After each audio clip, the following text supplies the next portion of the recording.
માધાપરના પટેલને 2 લાખના શીશામાં ઉતારનારો આરોપી બી ડિવિઝન પોલીસે ગણતરીના કલાકોમાં ઝડપી પાડ્યો. માધાપરના ભરતભાઈ ધનજીભાઈ પટેલ ગત 25 ફેબ્રુઆરીના ભુજિયાની તળેટીમાં આવેલી દરગાહ પાસે ફકીર જેવા લાગતા શખ્સે પટેલને કહ્યું હતું કે તમારા નસીબમાં સોનાના સિક્કા ભરેલી માટલી છે અને એક માટલી બતાવી અને તેના ઉપર 2 લાખ રૂપિયા રાખવાનું કહ્યું હતું. પટેલે ધુતારોના વિશ્વાસમાં આવી 1,82,000 મૂક્યા હતા. થોડી જ વારમાં આ ધુતારો પટેલની નજર ચૂકી રૂપિયા લઈ રફુચક્કર થઈ ગયો. આ બનાવ અંગે બી ડિવિઝન પોલીસમાં ફરિયાદ નોંધાતા શુક્રવારે B division police Madhapar highway પર પેટ્રોલિંગમાં તે દરમિયાન માધાપરના પટેલની ફરિયાદ મુજબના હુલિયાવાળો ઈસમ મળી આવ્યો હતો. આરોપીની પૂછતાછ કરતા અકબર ઉર્ફે અક્કુડો અલાઉદ્દીન બલોચ ઉંમર વર્ષ 23 રહેવાસી ભુજના સંજયનગરી હોવાનું અને ભરતભાઈ સાથે ઠગાઈ કરી હોવાનું કબૂલાત આપી હતી.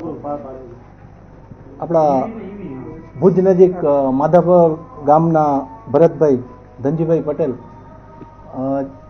જેઓ પાસે અવારનવાર એક મોલાના ટાઈપ એટલે ભિક્ષુક જે અવારનવાર તેની પાસેથી રૂપિયા માંગીને લઈ જતો હતો અને તેણે 200-500 એવી રીતે અવારનવાર રૂપિયા પણ આપતા હતા.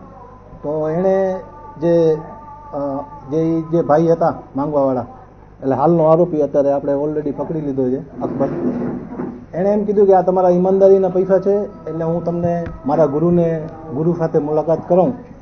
એટલે જે ભુજિયા તળેટીમાં જે મજાર છે એ મજાર પાસે એને લઈ ગયા અને તેને સોના જેવી કોઈ પણ પિત્તળ કે સોના જેવી ચમકતી વસ્તુ એને ગળામાં નાખેલી બતાવી, જેથી તેઓ ભરતભાઈ કદાચ એને સોનાનો માટલો એને મળે એના માટે થઈ ઓલા જે માંગવા જે અકબર છે અત્યારનો આરોપી એણે કહેલ કે 2,82,000 રૂપિયા તમે અમને આપો કે તો આ જે સોનું ચાંદી છે એ બધું શુદ્ધ થઈ જાય. એના કારણે ફરિયાદી ભરતભાઈ 1,82,000ની વ્યવસ્થા કરી અને તેઓ બાબા એટલે આ અકબરને આપી એની સાથે બીજા અન્ય એના સાથીદારો સંડવાયેલા છે જે